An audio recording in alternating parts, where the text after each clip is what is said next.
Even before COVID, not a week goes by without the publication of a new study highlighting a decline in our physical, emotional, mental, and social well-being at work.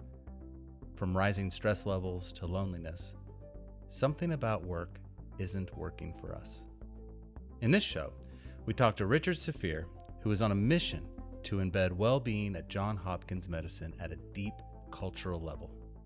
One key is to avoid thinking of well-being as a benefit to employees and see it as a source of competitive advantage.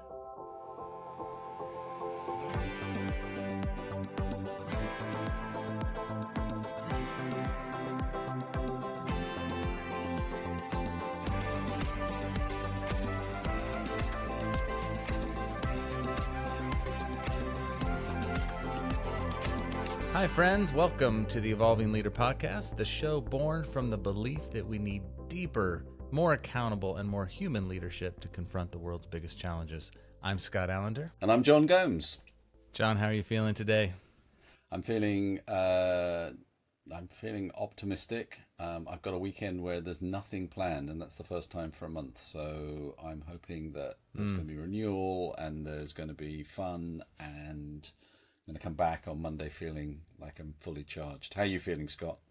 Yeah, I'm feeling similar. The only plan I have is to go play a little golf. I've started finally resuming that after a few years off, and I've been enjoying it. So I'm looking forward to the renewal and looking forward to next week. My kids are on fall break, so I'm taking 3 of the 5 days, and we're going off to a cabin as a family. I'm going to spend a little time out there, so that'll be fun.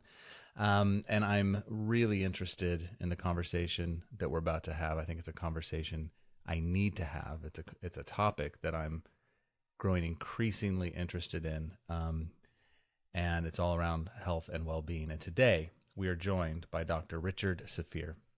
Dr. Safir is the Chief Medical Director of Employee Health and Well-being at Johns Hopkins Medicine, where he leads the Healthy at Hopkins Employee Health and Well-being strategy. He also holds faculty appointments at the School of Medicine and Public Health at Johns Hopkins University. Prior to arriving at Hopkins, Dr. Safir practiced family medicine in Northern Virginia, and he's been credited by some for bringing wellness into the realm of responsibilities of the managed care industry. He holds faculty appointments in both the Johns Hopkins School of Medicine as well as the School of Public Health, and he continues to see patients at the Pediatric Cardiology Department and is a fellow of the American Academy of Family Practice, the American College of Lifestyle Medicine, and the American College of Preventive Medicine. He's also written A Cure for the Common Company, a well-being prescription for a happier, healthier, and more resilient workforce. And speaking of wellness, he has also hiked and camped in the Andes, Alaska, Australia, and across the western United States. He lives in Columbia, Maryland with his wife, 3 children, and their dog, Cammie, and we are so delighted to have him. Dr. Safir, welcome to the Evolving Leader. Thanks for having me here today. Rich, welcome to the show. We're big advocates of finding new ways of maintaining well-being in what is an incredibly challenging world today. So we always like to do a quick feelings check-in with our guests. So, Rich, how are you feeling today? I feel good. I was lucky and fortunate to have a walking meeting with someone I work with, and getting outside is always gives me some energy and really quickly puts a smile on my face. Well, we're great fans of walking meetings, so that's good to hear. So let's start with your career. What was the motivation for pursuing medicine, and then what did that lead you to focus on well-being and wellness in the workplace? I am not entirely sure what led me into the field of medicine. There's no one in the family who's a doctor, so I didn't have a role model growing up. It's possible that the loss of my grandfather when I was in 3rd grade might have been influential. I do remember as a child asking my dad why Grandpa had a smoke, and so I do have that vivid memory. But I got very interested in biology during high school, and I took it from there. And I'm here because of employee health and well-being. So my main job is actually workplace wellness, some people call it, and it's not seeing patients any longer. So I've been so looking forward to this, as I said at the beginning, because there's an increasing amount of conversation about it, but yet it seems to me, many organizations don't have a really thoughtful strategy about how to do this. And as you point out, most of the time things don't work out the way an organization had hoped. So can you set some context around the challenge of well-being in the workplace, and perhaps start with how the original concepts of wellness and well-being in the workplace originated and the influence they're having on how we think about it today? Sure. I mean, there's multiple challenges, which we'll get to some of them. If we look back post World War II, there was a conversation, at least in the United States, about how to support the health of some of our workforce. In particular, in Texas, there was a question about supporting the health of some school teachers, and the question was around the cost, and so was born health insurance, at least in the United States of America. And as we fast forward and employers started to embrace this idea that perhaps if we're able to help spread the cost of healthcare, it will alleviate the burden for our individual employees and make it easier for them to focus on work and be attractive to get more employees. Uh, Payments plus advancements in medicine and science ended up leaving the basic tenets of health, like healthy foods, walking, and sleeping, behind in the dust. And as we started to see the rising cost of health, the question came about, what are we doing about this? And a wellness field was born because there was a gap between just not being well and being at risk for disease, and then being in this stage where you're already creating medical costs. I would say that one of the challenges arises from the very beginning, which was that we didn't have a full understanding of what health and well-being in the workplace meant. And today we know that it's more than just nutrition and movement and a good night's sleep. Yeah, so you've spent 25 years looking at this subject. How has it evolved then from that point? Yeah, well, when I started looking at it, it was very programmatic focused. Like, here's the problem. Our employees have high cholesterol. Here's the solution. We're going to screen people. We're going to ask them for a sample of blood. We're going to find out who has high cholesterol. And then here's the intervention. It was very mechanical. And now we're at the point where we are, well, the industry, the thought leaders are at a much more holistic level of understanding the underlying roots of some of our risks for disease, or some of our roots for the chronic diseases that many of the employees have developed. Now, I say the thought leaders because while some employers and companies are there, many organizations are not quite there yet. So you've come to identify that there are 6 building blocks for getting there. So can you maybe give us an overview of these building blocks? Sure. And I came to this understanding in the last 6, 8 years, after having studied this area, as you said, for 25 years. So I'll give you a phrase so that you can remember these 6 building blocks. Plan for success. The P in plan is for peer support, the L for leadership engagement, the N in plan for norms, and then we'll skip over to the word success. The first S in success is for shared values, the 2 C's, culture connection points, and the final S, social climate. So it's really fascinating. One of the biggest determinants of what behaviors we'll engage in and our emotions are by the people we're around most of the time, our peers. So our peers are the people who are our equals. So a coworker, a friend, someone who's in another company with a similar role, people who don't hold power over each other, but rather associate with each other on a personal level and at an equal level. And the literature is quite convincing, and it ranges all these different behaviors that if we want to lose weight and we try to do that with somebody else who's also trying to lose weight, we're more likely to lose that weight. Same with quitting smoking, etc. Our leaders, our team managers at all levels are tremendously influential in our health and well-being, and most of them don't even realize it. Now, the building block is called leadership engagement, not just leadership support. The difference being we don't need our leaders to say this is important. We actually need them to be involved with the solution. Norms are for the collected expectation of a group of individuals. So teams have norms and organizations have norms. The norms, this expectation is, hey, this is what we do because this is the way you're going to fit in. It's bigger than just one peer who you might associate it with more often, because if you're on a team of 10, you may not really hang out with a couple people on the team, but collectively, you're likely to all behave similarly during the workday. If everyone takes a lunch break at lunch, you're likely to take a lunch break. But if no one does, you probably don't want to be seen as the outlier because you don't want your boss to think, well, I'm the slacker. Everybody else is working.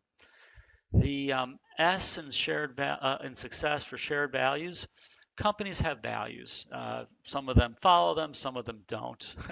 Presuming that the company lives by their values, it's imperative that they include some form of well-being, employee well-being, as part of their value, because the literature bears out, the research bears out, that when organizations see their employees as humans first and then workers, when they actually understand that the well-being is an essential part of their business, their employees are more likely to be healthy and well, and the organization is more likely to be successful.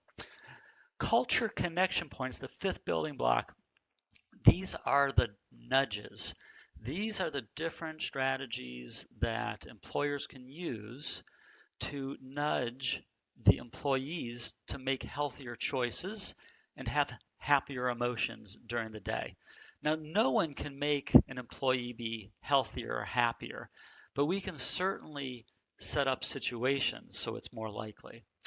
And then finally, the social climate. This is about the general feeling in the workplace or on the team. Is the morale high? Is the morale good? Is there a sense of trust amongst the people who work together? Does it actually feel like a team and not just a group of people who are all earning a paycheck? So it might, seem an odd question, but a company, an organization like Johns Hopkins Medicine, one might assume that this is a given, like in terms of a priority and an understanding of how people should be doing these things, but maybe not. So what did you learn? How did this play out, this way of thinking? Mm-hmm. Yeah, What were the biggest obstacles that you had to face? right.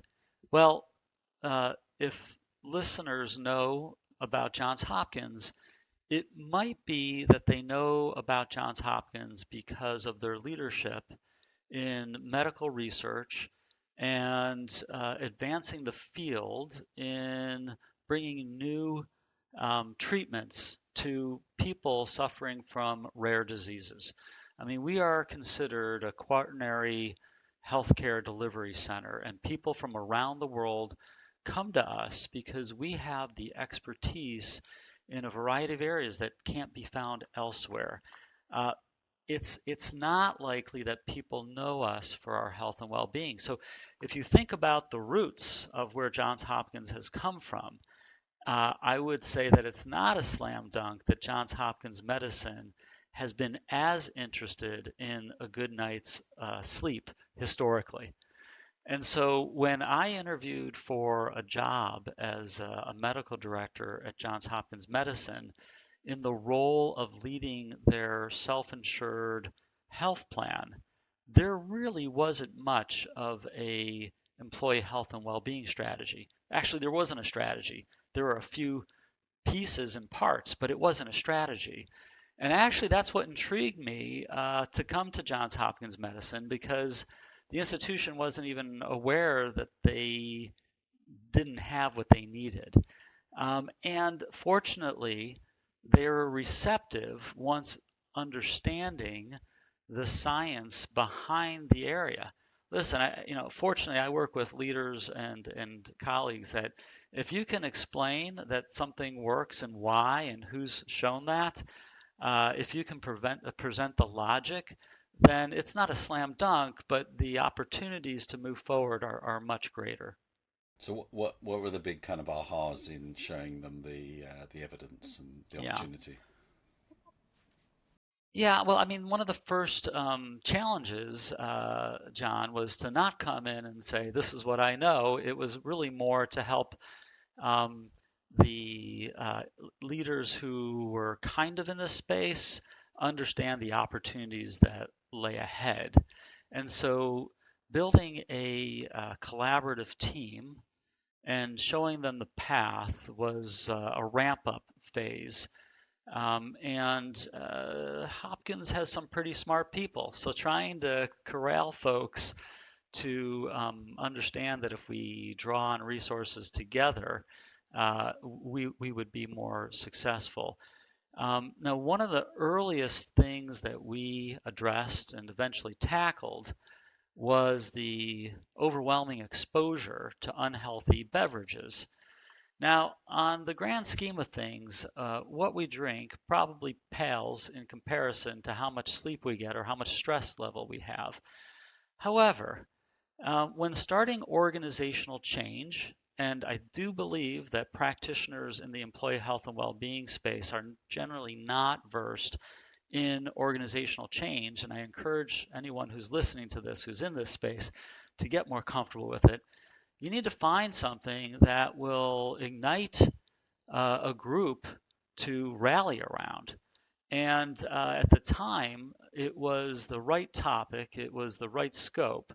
And so, John, that's what we tackled first, and took a few years because we didn't quite have the infrastructure built yet. But it helped us build the infrastructure because it allowed other people to see how having an infrastructure would make this transition to offering more healthy beverages much easier. So, Rich, let's pick up on organizational change because that's what was coming to mind as you were talking through all of your building blocks. Because there's some organizations that there's an external pressure to offer some kind of well-being as almost an attraction tool. Like, we do well-being here. We care about it, right? But it's sort of bolted on to the side of the organization, and it's not really in the DNA, right? So, from an org change perspective, how can people who are listening and are thinking, "Gosh, we need to do more of this," how do they start to approach building it into the fabric of everything, where we've got to tackle the obstacles that exist, the cultural norms, the subcultures that exist within different departments? You mentioned one earlier about lunches, a department who might lunch together versus a department who everybody lunches and one person, or nobody lunches and one person feels they can't. There's a lot in this. So how do we start to do that change? Well, I personally embrace the diffusion of innovation theory. I also drew on Kotter's 8 stages of organizational change as it was convenient for me. And I think that listeners need to figure out which model works for them. Now, I don't think everybody needs to learn about organizational change, but at least some of the people who are core to this work. And, depending on the size of the company, depends on how many people get involved, obviously. I wrote A Cure for the Common Company because I did want leaders to have some idea of the breadth and depth of what's needed to transition the workplace culture to a healthier one. And I think it's an easy read because it's entertaining and it includes stories. So that I think is another opportunity for where to start to understand the playing field. What's the cost not doing it? Like, what are some organizations who do it well? What are some tangible results, like measurable metrics you have versus those who aren't doing it? Yeah. Now, Scott, I think you just mentioned that sometimes organizations offer a bolted-on well-being strategy because they know that they need to do that now to be an attractive employer. And some candidates will see through it, and others won't. But when you're inside an organization, you will definitely see if it's there and feel if it's there, and definitely know if it's not. And so the benefit that's become most apparent to organizations and companies in the last few years is the ability to retain talent. Because as you know, employees have gotten fed up with the with the rise of the pandemic. It has made people rethink their lives. And those companies that were situated well in regards to a well-being strategy and platform prior to the onset of the pandemic fared much better, and others that weren't are potentially still catching up. Now, the list goes on, Scott, but I think that example alone will resonate with almost everyone, if not everyone, who's listening to our discussion today. If you were advising somebody in your shoes in another organization about how to convince the executive team who may be a bit skeptical about making a Yeah. major investment in this, what would you say to them?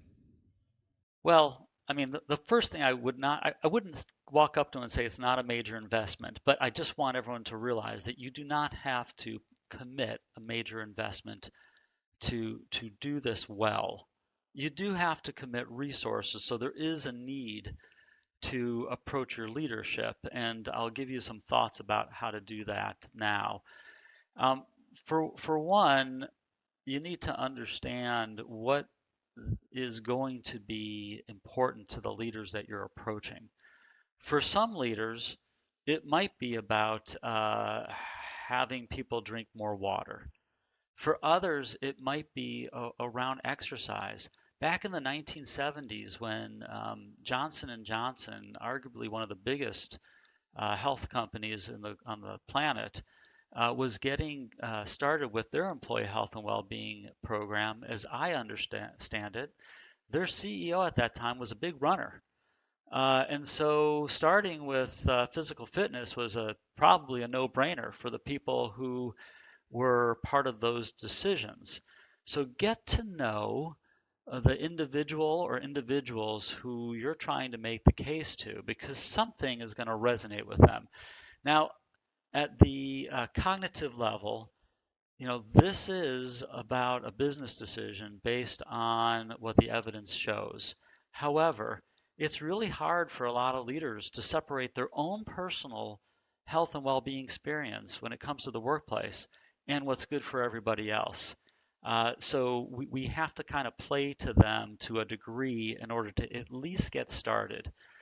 Um, John, does that suffice as a good opening, because there's so many different directions to go Well, with that I think, question. yeah, I mean, I think that's a really interesting take, because I think where most people go to is trying to make a business case for this rather than thinking about the personal Um, motivation for somebody to kind of yeah, translate their own understanding of well-being into a motive for doing something for others. yeah, and that's going to be necessary. And the first step, which I think people skip over, and often what I see is people saying, this is the most important thing because this is what our data says, or this is what the public health data says. Well, that all may be true, and yet you really need to make that personal connection with the decision maker or decision makers. And then once you do know where you're landing on, you do want to make a business case, and you do want to draw on data. If you can get data from the health plan, then I think you're going to be in better shape than if you can't. Now, depending on the size of your organization, depends on whether or not you can get data from the health plan. Now, if depending on the country you live in, data from a health plan may not be as important. So maybe you have to look at employee retention information. Maybe there's a certain part of the organization where the turnover rate is much higher than in other parts of the organization. And maybe you need to talk with human resources and determine or have a discussion. What do you think the problem is? And I wouldn't be surprised if it was somehow related to employee health and well-being, whether or not the organization was actually measuring that at the time. Because we know from market research, from large reputable organizations like Gallup, that this is a big deal.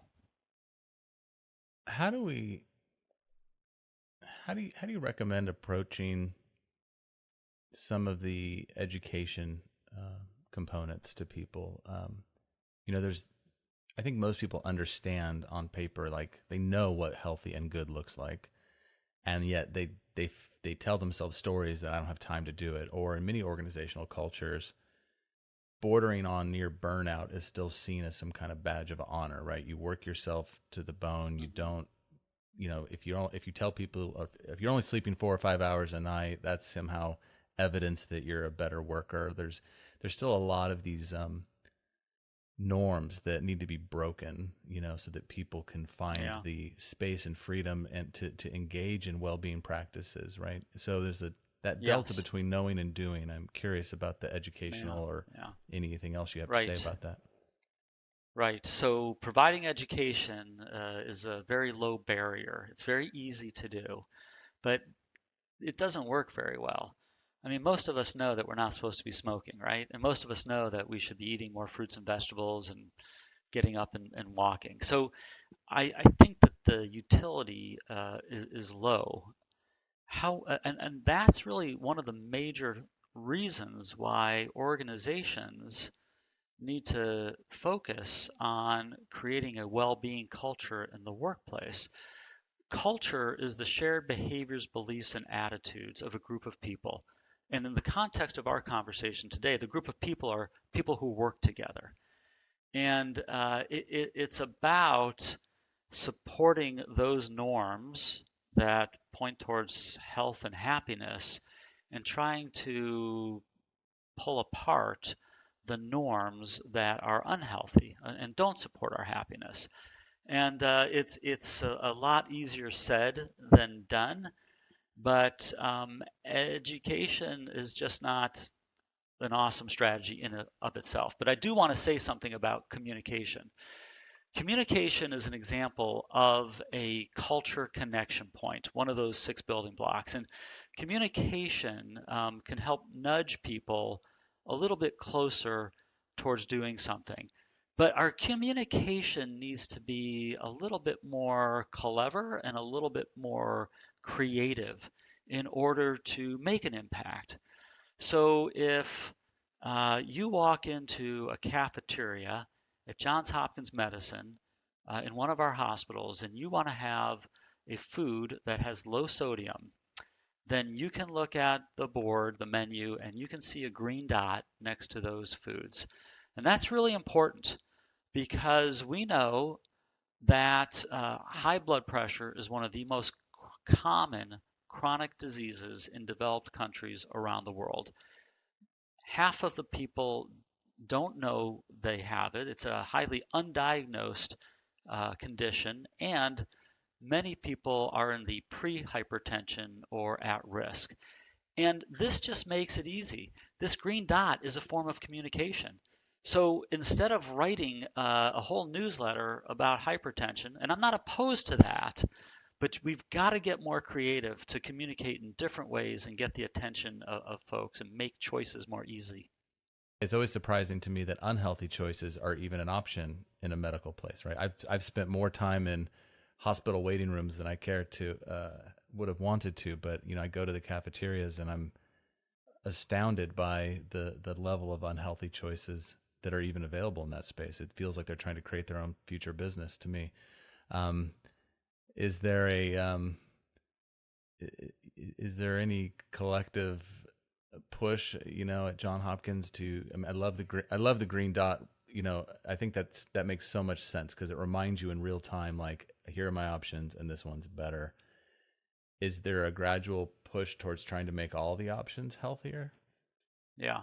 So we have a nutrition policy. We've gotten to that point where we actually have a policy that spells out what we should be offering to our employees.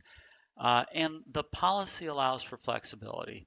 So I can understand why. Listen, I got my undergraduate degree in nutrition, and that actually was influential in my pivot from being a full-time family doctor to the role I'm in now. So I am all for healthy eating. And yet we know that um, there is some need to give flexibility in these types of strategies. What what would be ideal is for the organization at large to be behind the effort for making it easy for people to have a healthy and well day. If you were to do something like eliminate choice, and whether it's your food choices or you tell everybody at 8 a.m. if you're an employee you have to do 10 push-ups, you're creating some conflict, and that alone decreases the social climate. So social climate is another part of the building blocks. Employees, individuals, humans want to have some autonomy. We all want to have some control over our own day. And so that's really the essence, Scott, as to why we wouldn't go that route. Now, I will tell you, there's also another reason. Our cafeterias are open to the visitors in our buildings, and so there's also some practical implications. Yeah, that makes sense to me. But listen, my mom was recently. If my mom's listening, I'm not going to give any of your your private health information. But she was recently in the hospital, and listen, I went and visited her, of course, and I wasn't a Hopkins hospital. I was really disappointed with what was on her tray, and she knew because I've been on, because she's got to live with me. Anyway, it's not great for most patients.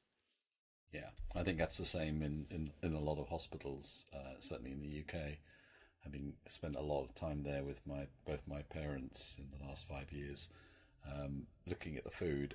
Now, I was bringing my own stuff in for them. So let's get into a kind of quite specific tactical thing that you talk about in the book, which I thought was interesting, which is, you know, there isn't just one culture and one norm. There are multiple in organizations. So how do leaders optimize for subcultures that exist in organizations where the norms may be very different from the rest of the company? How do you tailor it in a good way? Right. So this is why it's important for leaders at all levels to have some type of training or reading on their role and responsibility in supporting the health and well-being of the people on their team. Because without knowing what to look for and what to do, it's really difficult to create a space where our employees reside most of the day. One thing that leaders can do is identify the norms on their team. There are going to be some healthy norms and there are going to be some unhealthy norms. And as you mentioned, John, these norms that exist in smaller teams may not be consistent with what the organization is trying to achieve. And so if a leader can identify an unhealthy norm, let's stick with this not taking a break idea. It's on my mind lately because that's a challenge. Uh, Honestly, it's a challenge at Johns Hopkins Medicine for a couple of reasons. Everyone wants to do a good job, and you're in healthcare, and some people have this challenge. If we don't work through a break, what does that mean to our patients? So it's a little bit of a quagmire. But nonetheless, if a leader can identify that, listen, my folks aren't taking a break, and this isn't good because if I notice that when they take a break, when they come back, they're in a better mood, they're more creative, better able to focus, and overall, they do a better job. And when they're in a better mood, they're better able to be good teammates, right? Because our emotions impact the people we work with as well. Yeah.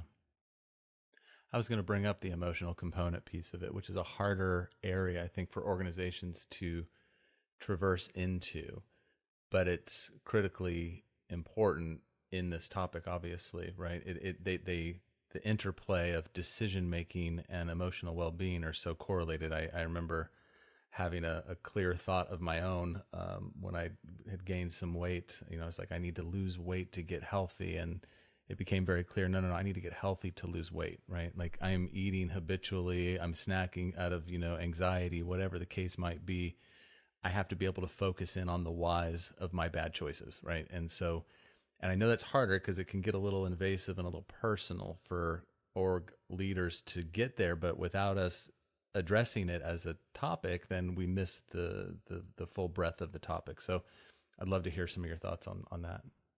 So Scott, first of all, congratulations on the introspection. I wish everyone could have introspection in the context of the health challenges they're facing, because many people don't understand the underlying causes of the health situations that they're currently in. This is a little bit challenging in the sense that, we're all, many people grew up thinking, okay, we're not supposed to talk about politics in work, and we're not supposed to talk about people's health in work. And I am not suggesting managers by any means ask their employees, hey, do you want to lose weight? That would not be a good thing. However, I do think it's important to have managers have meaningful conversations with each employee on their team at a periodic time. And I don't mean once a month. I mean something more frequent, like maybe once a week, maybe once every other week.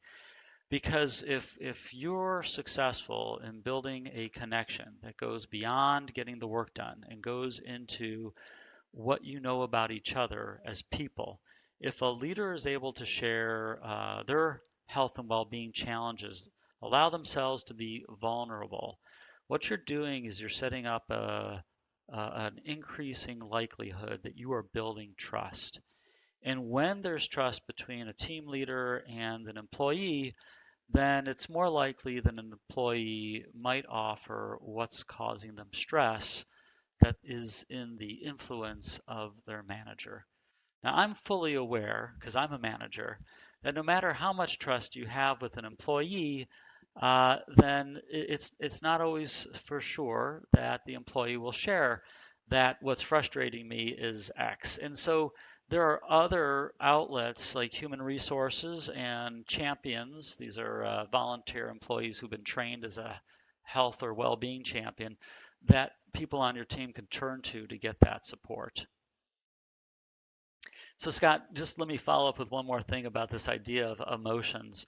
I, I do think, if managers are paying attention, even if you're not having these meaningful conversations once a week or every other week, if you are attuned with yourself, it will make it easier for you to be aware of your employees. If we slow down enough, if we take a breath before we go into a team meeting and take a breath before we go into a one-on-one meeting with an individual on our team, we should be able to recognize facial expressions, body language. We should be able to know when someone on our team is not quite right, which would invite the question, is there anything I can do to help you? You don't look the same as I've seen you in the past. Yeah, I think it's so important that we normalize leaders taking care of their own needs, because then they're unable to take care of the needs of their people if they are suppressing that knowledge and so on. Yes. I think Yes. one of the things that we're hearing a lot of from guests on the Evolving Leader is that the reduction in these kind of natural boundaries between work and home and other aspects of our life is so great now, that the sacrifices that we're making to achieve at work, they don't just affect us, they affect our families, they affect our communities, they affect our kids and grandchildren even. How does an organization kind of like take responsibility, or does it for extending well-being to the whole of our lives? Yeah, we can't separate our family from our workday or our workday from our family. It's this gets into, for some communities, professional communities, it gets into the discussion. Should we call it work-life balance, work-life harmony, work-life integration? So you are right, certainly, to bring this up, John. I mean, at its core, if an employer does a great job of supporting the health and well-being of their workforce, then the individual is going to go home and that family is going to have a happy and healthy mom, dad, older brother, whatever it is, whoever's living in the household.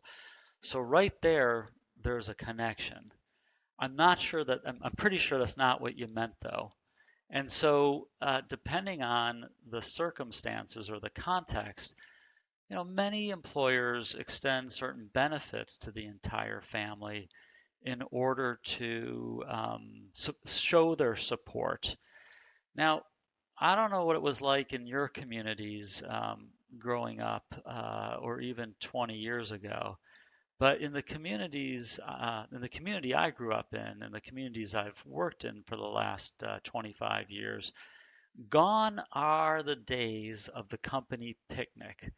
Gone are the days of the holiday party where employees could bring a guest. We don't really have the opportunity to help others up front see our family members or the important people in our lives. Now, what some employers are doing, and I've seen other employers do different things. I give examples in the book. At Johns Hopkins Medicine, I have seen many teams in their break room, they have pictures of someone in their family or their dog. And I think it's great. I mean, it's not only good to help other people see who's in your life, but it helps us during the day to see one of our loved ones or our pet. I mean, I don't know, you guys might have just seen me instantly smile. I mean, it is hard not to smile when you see a loved one smiling, especially during the day when you're running around and there it is, there's that picture. It's such a nice grounding to just slow you down for a minute. And so, John, that's a very simple way. I've just given you the whole spectrum of ways we can work this in with our loved ones. I've been trying to get John to take me on a picnic for years, but he just won't do it. So, given that you've been studying this for 25 years, I'm curious, in the next 25 years, where do you think this will evolve to? Where are we going? You've hinted at it with what you've been describing, of course, but what are your predictions? Yeah, I did allude to the idea that I believe that we have to allow more leaders to understand their role in supporting the health and well-being of the people they lead. There's no way that companies and organizations to get to that next level without embracing that their leaders are part of the solution. Folks like myself and the team that I work with, we can do a lot, but we can't do everything. And we are certainly not able to impact the day to day behaviors and emotions of the people in our work community. Now, if you're a leader or manager listening to this, you're probably like, I can't do one more thing. I'm being asked to get trained in this and I'm asked to be doing that. Obviously I'm biased, but if you look at the literature, it'll bear out the fundamental foundation of an organization's success is the health and well-being of the people they lead. And there are a variety of reasons for that. Just the first one that I'll give you, or the only one I'll refer you back to, is the previous discussion about retention.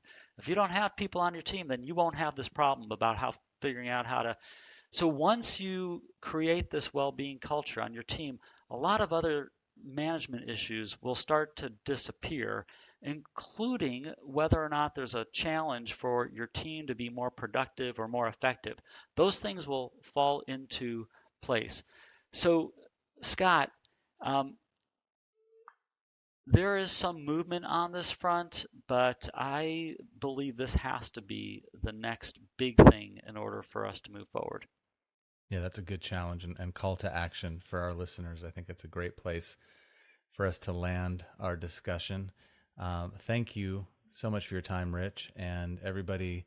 Go get your copy of Cure for the Common Company. There's a lot more depth in the book that we didn't get to cover in detail here. So do read it and think about how you can apply this to your own workforce. And until next time, folks, remember, the world is evolving. Are you?